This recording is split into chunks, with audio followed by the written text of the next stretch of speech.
Hello बच्चों, कैसे हैं आप?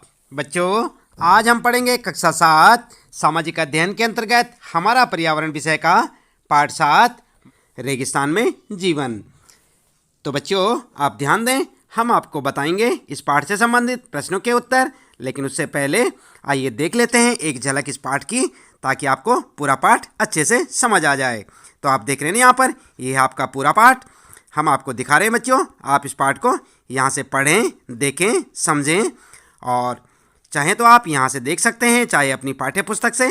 लेकिन याद रहे बच्चों, एक बार इस पाठ को ज़रूर देख लें, ताकि जो यहाँ पर आपको इस पाठ से संबंधित प्रश्नों के उत्तर बताए जाएंगे, उन्हें आप अच्छे से समझ सकें।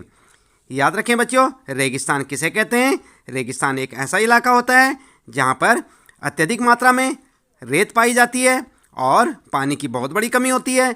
कहीं कहीं तो पानी मिलता ही नहीं है, और जहाँ मिलता भी है बहुत कम मात्रा में पानी उपलब्ध होता है। तो ऐसे इलाकों के को क्या कहते हैं बच्चों? ऐसे इलाके को कहते हैं रेगिस्तानी इलाका। याद रखें आप। और इसके बाद जैसे आप इस पाठ को पढ़ लेंगे बच्चों, तो हमारे साथ आप लगातार जुड़े रहें वीडियो में, और हम आपको बताएंगे इस पाठ से संबंधित प्रश्नों के उत्तर। उन्हें आप अपनी नोटबुक में नोट करेंगे और अच्छे से याद भी करेंगे। तो देखा आपने बच्चों, ये था आपका पूरा पाठ। इसके बाद यहाँ पर शुरू हो जाते हैं इस पाठ से संबंधित प्रश्न, और हम आपको बताने वाले हैं इनके उत्तर। तो आप देख सकते हैं, ये है आपके पूरे प्रश्न बच्चों, और एक एक करके हम आपको उत्तर बताएंगे। तो आप लगातार देखते रहें वीडियो, जुड़े रहें हमारे साथ। और यदि अभी तक आपने चैनल को सब्सक्राइब नहीं किया, तो चैनल को सब्सक्राइब अवश्य कर दें, बेल आइकन भी दबा दें, ताकि आपको आने वाली प्रत्येक वीडियो की नोटिफिकेशन मिलती रहे। तो चलिए शुरू कर लेते हैं, ज़्यादा समय न गंवाते हुए जान लेते हैं पाठ से संबंधित प्रश्नों के उत्तर। पाठ के अंतर्गत पूछे गए प्रश्न और उनके उत्तर में, यानी कि आप समझ गए होंगे, कुछ प्रश्न ऐसे होते हैं जो पाठ के बीच बीच में आपसे पूछे होते हैं, उन्हें क्या कहते हैं हम? पाठ के आंतरिक प्रश्न। तो ऐसा ही एक प्रश्न हमारे पास है, वैज्ञानिकों को तो सहारा मरुस्थल से मछलियों के कंकाल भी मिले हैं, आपके अनुसार ये क्या हो सकते हैं? और आप देख सकते हैं बच्चों अपनी पाठ्य पुस्तक में पेज नंबर 73, यानी कि 73 नंबर पेज पर आप देखेंगे, आपको इस प्रकार का एक ऐसा प्रश्न देखने को मिलेगा। इसका उत्तर क्या लिखेंगे आप? उत्तर इस प्रकार से लिखेंगे, सहारा मरुस्थल से मछलियों के कंकाल मिलने से यह पता चलता है कि अतीत में इन क्षेत्रों में कई जलाशय रहे होंगे। इन जलाशयों में नदियाँ, तालाब, झील, कुएं आदि प्रमुख थे। इन्हीं जलाशयों में मछलियाँ पाई जाती हैं। ठीक है ना? तो इस प्रकार से आप अपना उत्तर लिखेंगे और उसे याद भी करेंगे। इसके बाद बच्चों यहाँ पर जो है शुरू हो जाते हैं पाठ के अंत में पूछे गए प्रश्न जो हमने आपको बताए थे, और उन प्रश्नों के उत्तर हम आपको यहाँ पर साथ साथ बता रहे हैं। तो सबसे पहला प्रश्न है, पाठ के अंत में देखें आप, पाठ आपने पूरा पढ़ लिया तो उसके लास्ट में देखें, निम्न प्रश्नों के उत्तर दीजिए। और पहला प्रश्न आपके लिए, विश्व में कौन से 2 प्रकार के रेगिस्तान पाए जाते हैं? तो आपको मालूम है बच्चों कौन से 2 प्रकार के रेगिस्तान पाए जाते हैं? नहीं? चलिए कोई बात नहीं, हम आपको बताते हैं। उत्तर लिखेंगे आप, विश्व में गर्म रेगिस्तान नंबर 1 गर्म रेगिस्तान, नंबर 2 ठंडे रेगिस्तान पाए जाते हैं। यानी कि विश्व में गर्म रेगिस्तान और ठंडे रेगिस्तान 2 प्रकार के रेगिस्तान पाए जाते हैं। हो गया नहीं याद? कौन कौन से रेगिस्तान? एक गर्म रेगिस्तान, नंबर 1 गर्म रेगिस्तान, नंबर 2 ठंडे रेगिस्तान। ठीक है? तो 2 प्रकार के रेगिस्तान पाए जाते हैं विश्व में, गर्म रेगिस्तान और ठंडे रेगिस्तान। याद रखेंगे बच्चों।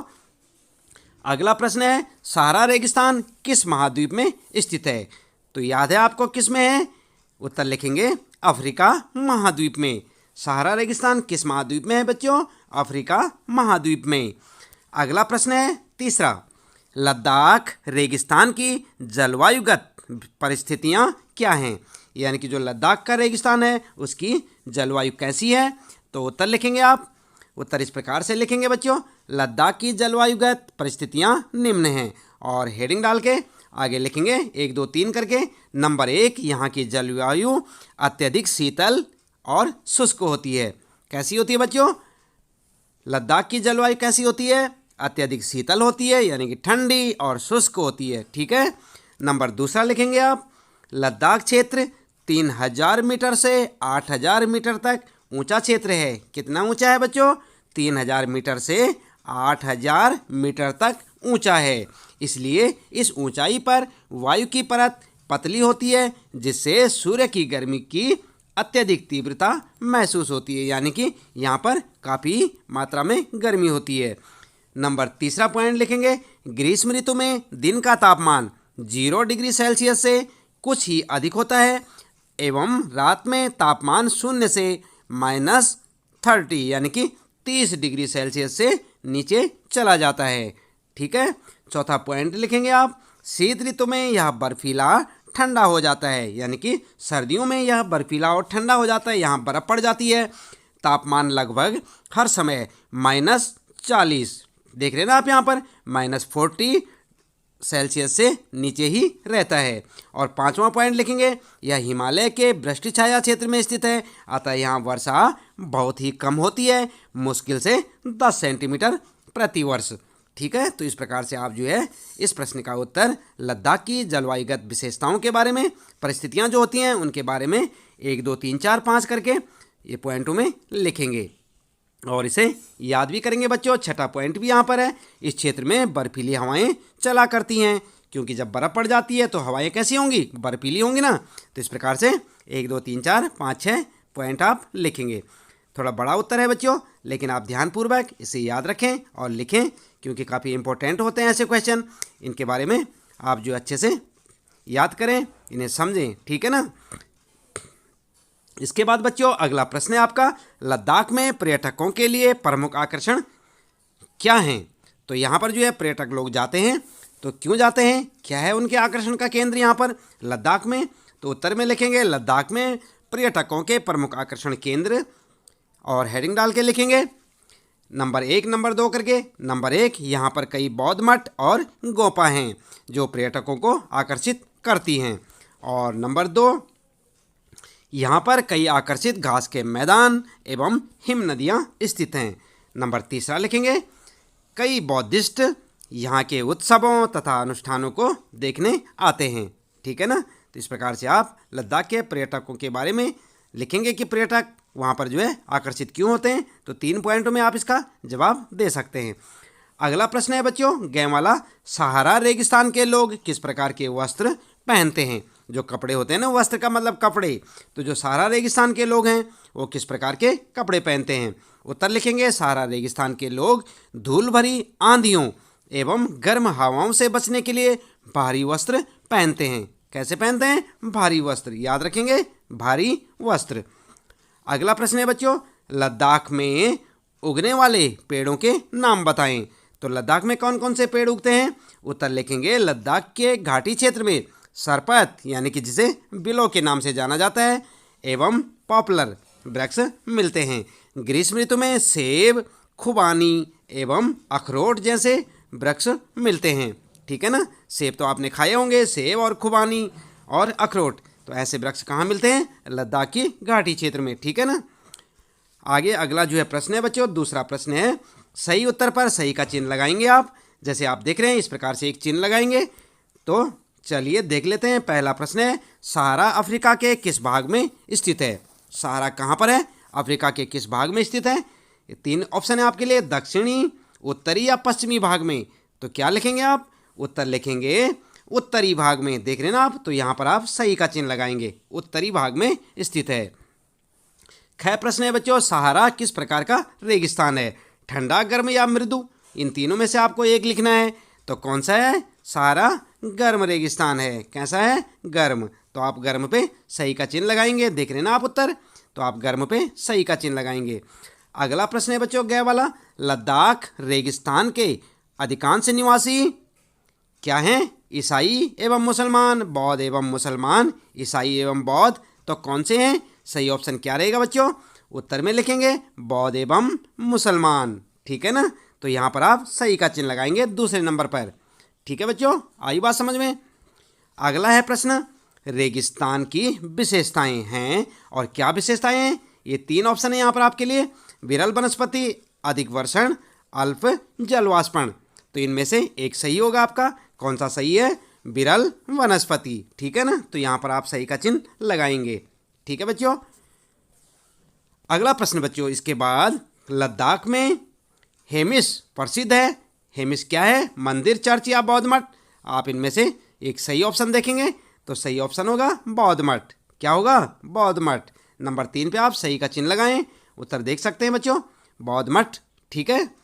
और इसके बाद 6 वाला प्रश्न है, मिस्र निम्नलिखित फसल के लिए प्रसिद्ध है। और 3 ऑप्शन है आपके पास, गेहूं, मकई या कपास। उत्तर क्या लिखेंगे? कपास। देख रहे ना आप उत्तर में क्या है? कपास। मिस्र किसके लिए प्रसिद्ध है? कौन सी फसल के लिए? कपास की फसल के लिए। इसके बाद बच्चों तीसरा प्रश्न शुरू होता है आपका, निम्नलिखित स्तंभों को मिलाकर सही जोड़े बनाइए। और यहाँ पर आप देख सकते हैं 2 स्तंभ हैं, ये देख सकते हैं आप, एक ये है और एक ये है। तो यहाँ पर जो आपने इनको मिलान करना है, सुमेल करना है और सही जोड़े बनाने हैं। किसके साथ? कौन सा सही होगा? तो ठीक है, तो ये जो है उत्तर में क्या लिखेंगे आप? उत्तर इस प्रकार से बनाएंगे। उत्तर आपका ये होगा, मरुद्यान में के साथ क्या लगाएंगे? जल के साथ गर्त। और बेदुइन में सहारा, तेल के साथ लीबिया, गिरिंगी के साथ हिमनद और लामायूर के साथ बौद्ध मठ। ठीक है, तो ये आपका उत्तर हो जाएगा। इस प्रकार से आप इन्हें सुमेल करेंगे। ठीक है, आई बात समझ में? इसी प्रकार से आप अपना उत्तर बनाएंगे। और इसके बाद है अगला प्रश्न बच्चों, कारण बताइए।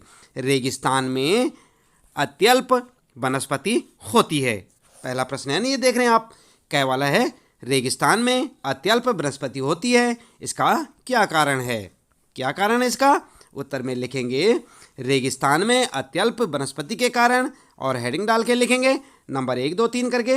नंबर 1, रेगिस्तान में वर्षा काफ़ी कम होती है। आपको मालूम है ना बच्चों, जहाँ वर्षा ही नहीं होगी तो वहाँ पेड़ पौधे उगेंगे कहाँ से? वनस्पतियाँ नहीं हो सकती। नंबर दूसरा पॉइंट, रेगिस्तान में रेत अधिक होती है। मैंने जैसे आपको बताया था कि राजस्थान हो, हमारे देश का राजस्थान, लेह लद्दाख है, तो इन क्षेत्रों में क्या होता है? रेतीला इलाका ज़्यादा है। और रेगिस्तान किसे कहते हैं? जिसमें रेत अत्यधिक होती है तथा मिट्टी का अंश काफ़ी कम होता है, जिसके कारण भी वनस्पति कम पाई जाती है। समझ गए ना आप? रेगिस्तानी इलाका क्या होता है? उसमें रेत अधिक होती है और मिट्टी का अंश कितना होता है? काफ़ी कम होता है, जिसके कारण वहाँ किसी प्रकार की घास फूस, जड़ी बूटी, पेड़ पौधे या वनस्पतियाँ नहीं उग पाती। ठीक है, क्योंकि सभी चीज़ों को उगने के लिए क्या चाहिए? मिट्टी चाहिए, और मिट्टी होती नहीं है, रेत ही रेत होता है। पत्थर में कोई पौधा तैयार थोड़ी ना होता है ना। तो आप समझ सकते हैं बच्चों। और तीसरा पॉइंट लिखेंगे, रेगिस्तान में कुछ भाग में पर्वत पठार होते हैं, उसकी भी चट्टानें नग्न होती हैं। क्या समझे आप? रेगिस्तान में कुछ भाग में पर्वत और पठार होते हैं, उसकी भी चट्टानें नग्न होती हैं, यानी कि बिना मिट्टी के। तो बिना मिट्टी के चट्टान कैसे मान लेंगे आप? इसका मतलब वो रेत के टीबे होते हैं या क्या होते हैं? फिर पत्थरों की मजबूत चट्टानें होती हैं। ठीक है ना? तो ऐसे इलाके में कुछ भी जो है वनस्पतियाँ नहीं उग पाती। तो इस प्रकार से आप अपना जो है उत्तर लिख सकते हैं। अगला है बच्चों, प्रश्न है आपके लिए, सहारा रेगिस्तान के लोग भारी वस्त्र पहनते हैं, इसका क्या कारण है बच्चों? तो क्यों पहनते हैं वो भारी वस्त्र? उत्तर में लिखेंगे सहारा मरुस्थल के लोगों को भारी वस्त्र पहनने के कारण, और हेडिंग डाल के लिखेंगे 1, 2, 3 करके। नंबर 1, इस क्षेत्र में धूल भरी आंधियाँ चलती हैं, इससे बचने के लिए लोग बुर्का, टोपी, कुर्ता, पजामा जैसे वस्त्र पहनते हैं। ठीक है ना? समझ गए आप?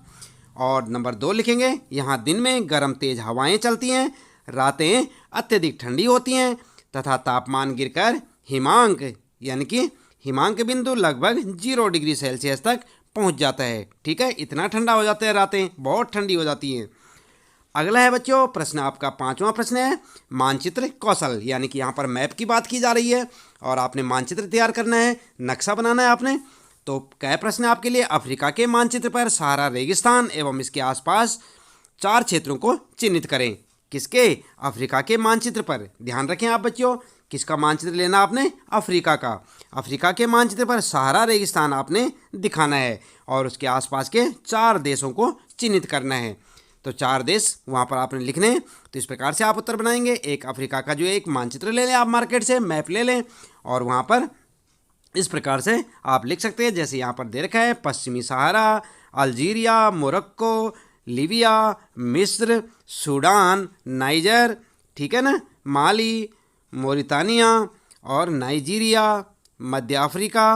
ठीक है, तो इस प्रकार से आप जो है एक मानचित्र लें, किसका?